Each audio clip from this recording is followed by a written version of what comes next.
Bien, tenemos el placer de compartir esta mañana con Lisandro Macarrulla, ministro de la Presidencia de la República. Don Lisandro, buenos días, bienvenido. Buenos días, gracias por la invitación. Además, usted encabeza el gabinete de la parte eléctrica. Sí, bueno, entre otros. Pues exactamente, sí. Bueno, como ministro de la Presidencia le toca estar muchos consejos, muchas cosas. Así es. Mire, quisiera escuchar la evaluación suya sobre el discurso del presidente. Primero eso, para que luego entremos en reacciones del discurso y en puntos puntuales. ¿Cómo sienten ustedes que ha caído el discurso del presidente? Usted estaba escuchándolo ayer. Le pregunto, ¿cómo perciben la reacción de la gente frente al discurso?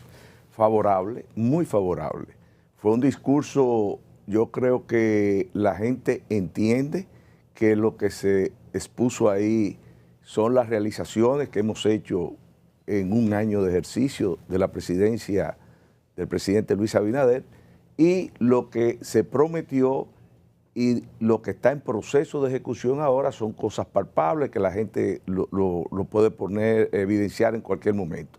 Pero lo más importante son los resultados que se mostraron y que han sido validados por instituciones internacionales y demás, sobre todo en los aspectos económicos, en los aspectos de salud, en mejora de la calidad de vida de la gente, porque cuando el presidente habla que hay más de 1.400.000 dominicanos que tienen acceso al agua potable por primera vez y a un servicio eléctrico estable, porque se está logrando satisfacer cerca del 98% de la demanda, esas son cosas que la población lo disfruta, lo vive y puede dar testimonio de que es un discurso que se habló la verdad, se dijo las limitaciones que hemos encontrado, lo que nos ha permitido hacer el contexto internacional con todas las situaciones que tenemos que enfrentar localmente como consecuencia de lo que está pasando en el mundo, y también se habló de las nuevas medidas para enfrentar estos nuevos desafíos, como el tema de la guerra de Rusia con Ucrania, que va a tener aquí un impacto, y ya lo está teniendo, en el precio de los combustibles, en los precios de algunos insumos que afectan la canasta básica, y cuáles son las medidas que se van a tomar para eso. Mire, le pregunto sobre una opinión de mis compañeros que yo comparto esta mañana analizando el discurso del presidente. Evidentemente que el presidente Abinader ha tenido el cuidado y tiene la preocupación manifiesta de que el impacto sea menor en la parte de la población más vulnerable, en los pobres. Por eso anunció lo de 300.000 tarjetas más de solidaridad, por eso anunció el aumento de la cantidad de personas y el aumento en la cantidad que se otorga para el bono gas, entre otras medidas, lo de programas sociales a través del INESPRE y eso.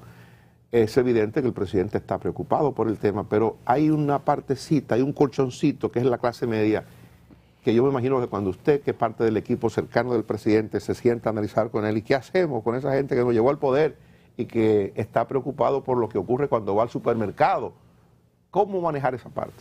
Bueno, aquí en este momento no ha quedado ningún sector sin ser analizado. Hemos medido el impacto. Igual, el gobierno tiene una dinámica operativa interesante, que a lo mejor los que están fuera del gobierno no le entienden, porque no saben cómo se lleva. No están en el concón. Y nosotros no lo hemos explicado. Mira, nosotros tenemos un marco estratégico general que lo tenemos diseñado desde antes de entrar al gobierno. En la medida que se van presentando las coyunturas, se van tomando medidas para ajustar ese marco general en temas puntuales. Así actuamos cuando llegamos y tuvimos que enfrentar la pandemia del COVID-19. Hoy en día, ¿qué estamos analizando? Ya superado hasta cierto punto el tema del COVID, nosotros, esta nueva crisis, nos enfocamos a ver cómo minimizamos el impacto de la crisis en la sociedad en sentido general. Obviamente, en este momento y la naturaleza de esta crisis, el impacto mayor es en la gente con menos recursos. Entonces, nos focalizamos, relocalizamos recursos de lo que dispone el Estado, que son limitados, y nos enfocamos para disminuir el impacto en la gente pobre a través de los subsidios que el presidente anunció.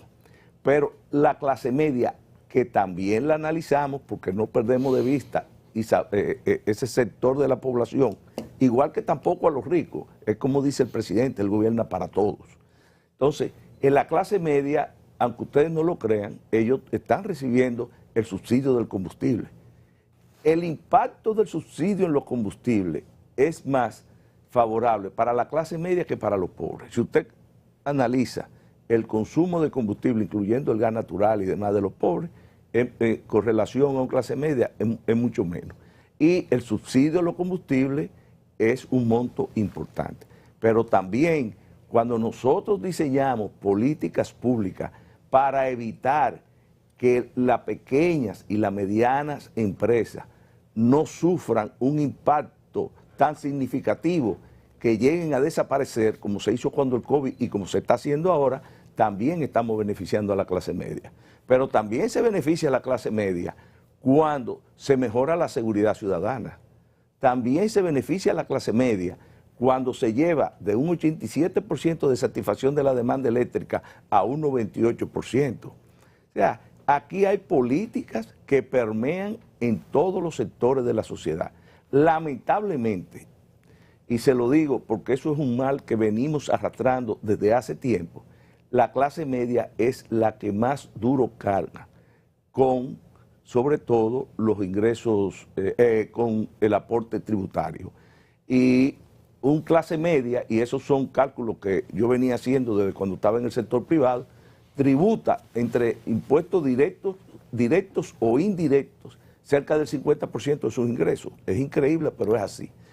Ahora, eso pasa en toda parte del mundo. Y nosotros, cuando propusimos la reforma fiscal integral, que en algún momento estarán dadas las condiciones para hacerse, pensamos en corregir muchas de esas distorsiones. Porque la República Dominicana, como muchos otros países de la región, la verdad es que castiga desproporcionalmente a la clase media. Mire, bueno, el presidente hizo el anuncio que se esperaba. Vamos a brindarle una tacita de café Santo Domingo antes de la pregunta. Café Ministro, Santo Domingo. eso es 100% así, que tributa cerca de el 50% de sus ingresos. Entre impuestos directos o indirectos. Tributan un porcentaje importante de su salario, que es el que se les retiene como impuesto sobre la renta, pero después la estructura tributaria de la República Dominicana tiene muchos impuestos indirectos.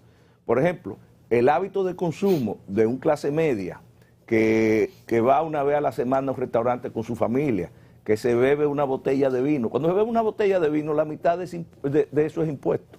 Cuando va a un restaurante, paga también el impuesto indirecto de todos esos bienes que se consideran aquí de lujo, como una botella de vino, pero también paga el 18% del ITEVI.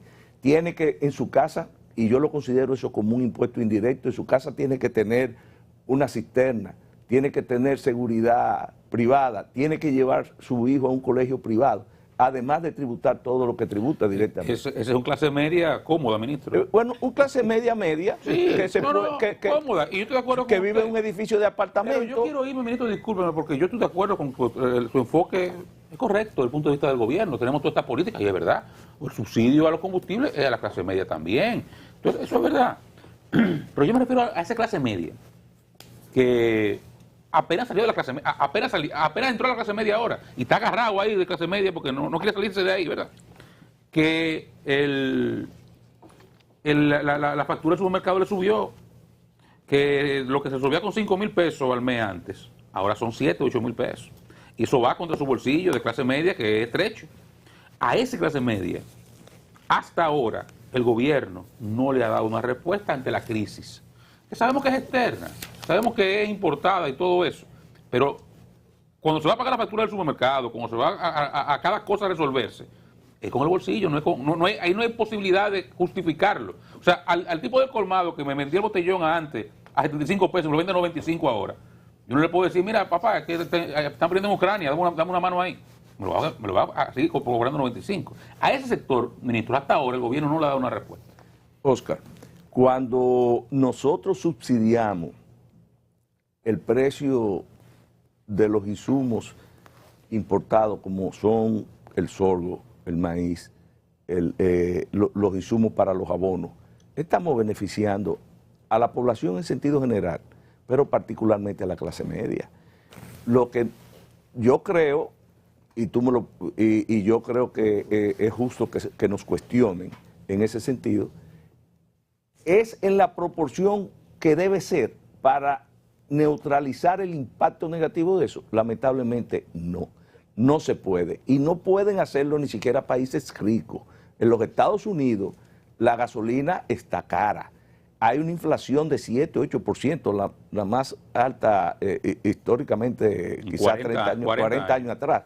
Entonces, esas son realidades que un país pobre y con muchas limitaciones como este no puede evitar 100%. Pero la verdad es que hemos logrado manejar hasta ahora, desde mi óptica, y pudiera ser interesada, de forma inteligente cada uno de los problemas que hemos encontrado en el gobierno. Aquí no ha habido problema de desabastecimiento, que son situaciones que han enfrentado muchos países. Aquí la clase pobre, porque también la paz social nos beneficia a todos, y particularmente a la clase media. Una de las cosas que manejamos con mayor éxito en la crisis de la pandemia fue las medidas que tomamos para que ningún negocio pequeño o mediano llegara a un punto que no pudiera reinsertarse, inmediatamente se estabilizara la situación del país. ¿Cómo? Canalizamos 40.000 millones de pesos a través del sector financiero en condiciones muy favorables para financiar esos sectores. Eso es clase media. Lisandro, hay la expectativa sobre algunos proyectos que el presidente estará enviando posiblemente en el día de hoy al Congreso. Ayer lo anunció, se esperaba que lo hiciera ayer mismo. Dentro de ellos está el de fideicomiso público, el proyecto de ley o la parte que el presidente pidió apoyo para la ley de extinción de dominio, el proyecto de hidrocarburos y el relativo a la ley de compras y contrataciones. Me gustaría saber, en el caso de hidrocarburos, cuáles son las novedades de ese proyecto que va a presentar el presidente. Ya se conoce, el presidente lo explicó aquí en el programa, que ese proyecto no se pudo presentar en la ocasión anterior, el 27, cuando lo anunció, del año pasado, porque no prosperó el tema de la reforma fiscal. Entonces, ¿cuáles son los elementos que trae? ¿Qué podemos esperar a partir de ese proyecto que se va a someter posiblemente esta semana? Bueno, las expectativas son básicamente orientadas a regular de una forma más eficiente toda la comercialización de los combustibles. Los detalles lo vamos a ver a partir del día de hoy en la prensa, pero ustedes saben que eso es una tarea pendiente. Hay una serie de márgenes establecidos legalmente de comercialización y demás, que todo eso es bueno que se revise. Esa iniciativa es para discutirse. Perdón, de manera concreta se va a plantear la posibilidad de reducir márgenes de beneficios. No, esa parte realmente no la conozco. Hay que esperar ya que se presente la iniciativa formalmente. Pero usted trabajó en el proyecto, lo que tengo entendido. Bueno, trabajamos un equipo, pero también el equipo decidió que las cosas se fueran desarrollando de acuerdo a la ruta crítica de presentación del proceso de la transformación. Lo de contrataciones públicas, ¿cuáles son las novedades? ¿Se va a hacer mucho más fácil el proceso de montar un concurso de licitación para que el gobierno compre bienes y servicios? Básicamente se va a eficientizar la ley y se va a hacer más, que garantice más la transparencia y que garantice más la pulcritud en el manejo de los procesos de compra. Lamentablemente ya la ley de compra y contrataciones actual cumplió su ciclo, el Estado es diferente, la dinámica del comercio local e internacional es diferente y se va a adaptar esta, pero sobre todo garantizando transparencia aún más, porque entre las cosas que se pueden sacar como conclusión de la ley actual es que aunque trató de hacer sus aportes en ese sentido de la transparencia, de la pulcritud y demás, pero no fue 100% efectiva porque hay actos de corrupción dentro del marco de operación de esa ley y más que todo era una ley ineficiente en el sentido de que los procesos se hacían muy largos, de que había una serie de condiciones generales que no aplican para para muchas de las agencias del Estado. Y yo creo que ya con esa experiencia se está tratando de mejorar en las deficiencias que tiene, pero sin perder los controles y el Dos proceso de aspectos, transparencia. ministro, sobre este tema de las leyes. Por un lado, esa de la ley de compras y contrataciones, un elemento que se colocó en su momento sobre la mesa es la posibilidad de que se incluyan aspectos penales en las sanciones. Al día de hoy no existe eso en la ley actual. ¿Ustedes contemplan ese tipo de cambio, de incluir sanciones penales? Sí, hay algunas iniciativas para poder darle un poquito más de garra a la ley, que no la Y tiene. en segundo lugar, el tema de la ley de extinción de dominio. Un debate que existe al día de hoy es que digamos, de la clase política se dice, bueno, está bien, pero vamos también a colocar dentro de los posibles, dentro del espectro, del alcance de la ley, también el sector privado. ¿Cómo usted valora esta posición? O sea, ¿usted estaría de acuerdo con que se incluyan a todos los actores en la ley de extinción de dominio? Así es. Debe abarcarnos a todos. Y eso, y por ahí andarán las cosas. El presidente Luis Abinader, de seguro, casi seguro, debe estar viendo esta entrevista. Le gusta el programa, además usted es un funcionario de la de primera línea y tiene una relación personal muy cercana. Y son hasta colegas en el ámbito empresarial. Piensan muy parecidos. El presidente escribió ese discurso. Tendría asesores que lo ayudaron a escribirlo. Me llama la atención que hizo ejercicios sociológicos y filosóficos cuando habla de fecha de expiración del poder, que quiere descender las escalinatas del palacio tranquilo por la forma en cómo gobernó. Ese tipo de cosas se piensa con sinceridad en todos los ámbitos del gobierno, en los principales funcionarios que manejan los recursos públicos y mayor cantidad de presupuesto. Hay que insistirle mucho para que se aterricen y vean que hay otros que están siendo procesados judicialmente y que cuando termine este periodo o 4 años más, si es posible que el presidente sea reelecto, tendrán que rendir cuentas. Sí, por lo menos esa es la señal que el presidente manda. Pero nosotros tenemos que entender, señores, que eso es un proceso que toma tiempo, es un cambio de cultura de gestión del Estado y se está trabajando en ese sentido. Pero fíjense que eso va todo acompañado con una serie de acciones que no permiten espacio para que se salgan de ese lineamiento que viene desde el presidente de la República en todo lo que tiene que ver con ese tipo de cosas. Yo creo que los funcionarios estamos todos de acuerdo que ese es un esfuerzo que hay que hacer, que la sociedad demanda eso y eso nos favoreció mucho a nosotros en el proceso electoral y es un compromiso que tenemos con la nación y se está cumpliendo. Yo creo que el presidente ayer reiteró lo que ha venido diciendo cada día, en que nosotros tenemos que vernos en 4 años o en el momento que nos toque abandonar el gobierno, en condiciones de poder reinsertarnos cada uno en la sociedad civil con la frente en alto.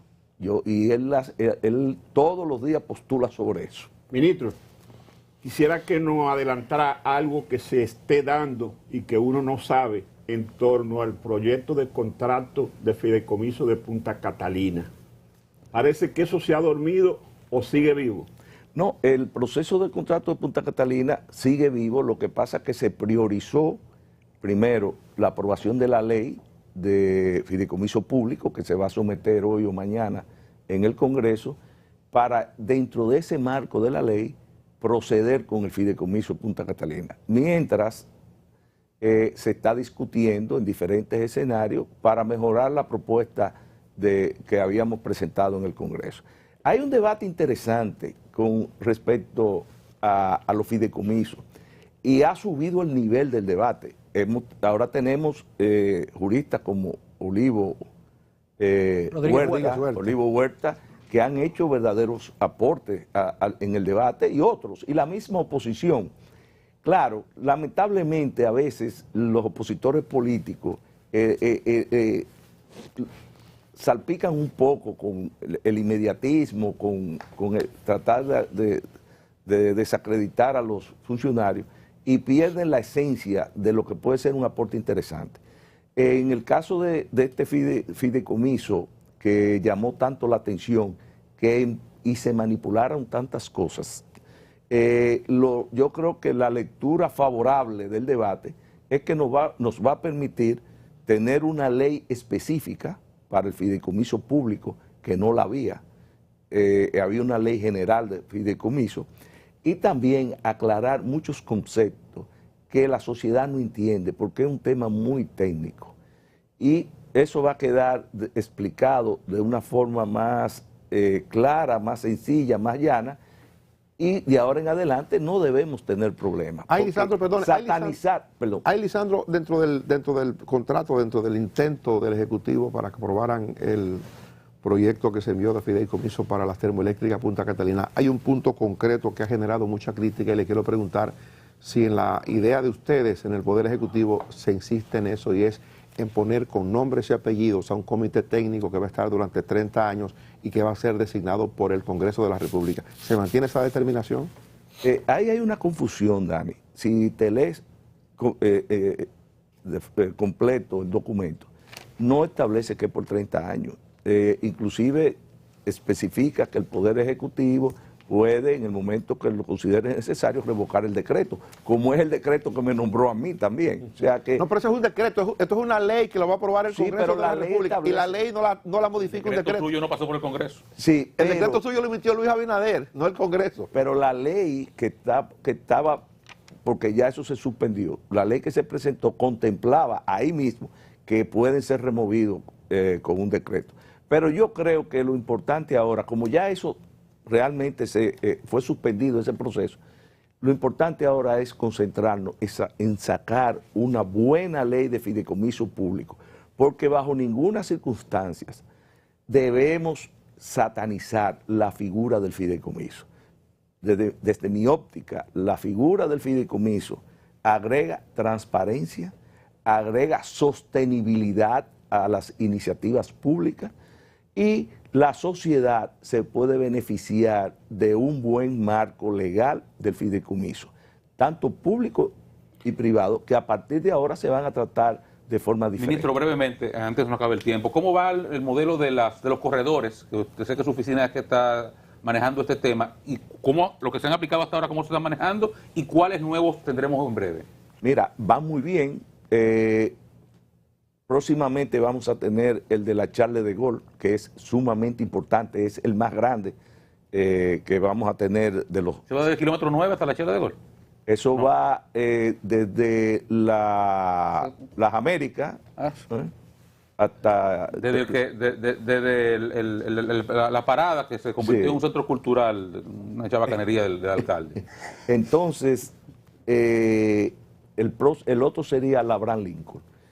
Tenemos varios proyectos en Santiago, y el objetivo es tener 9 adicionales en el transcurso del año. Todo eso va acompañado de los proyectos que se están haciendo para transporte masivo de pasajeros, como son los 2 teleféricos, uno en Santiago y otro en Los Alcarrizos, que como dijo el presidente, el de Los Alcarrizos se va a inaugurar en diciembre de este año, y también un monorriel en Santiago. Y en 30 segundos, la gente que nos quejamos de que el 911 no está igual de eficiente, ¿qué es lo que está pasando ahí? Bueno, yo te puedo decir que el 911 ya en Santo Domingo está dando respuesta con 14 minutos, un récord que nunca lo tuvo ni cuando se inauguró, y estamos mejorando para bajar la velocidad de respuesta a nivel nacional. Pero el 911 ya tiene 94% de cobertura nacional. Ya están llegando las ambulancias, que tuvimos problemas el año pasado porque había una escasez a nivel mundial de ambulancias por el tema de la pandemia. Ya empezaron a llegar este mes. Y no solo eso, vamos para las 7 provincias fronterizas, que son las que nos faltan este año. Don Lisandro, gracias por su tiempo. Lisandro Macarrulla, ministro administrativo de la presidencia, igual a ustedes. Ministro de la Presidencia. Perdón, ministro de la presidencia. Paliza no ha venido en estos días. Gracias por acompañarnos. A ustedes igual mañana.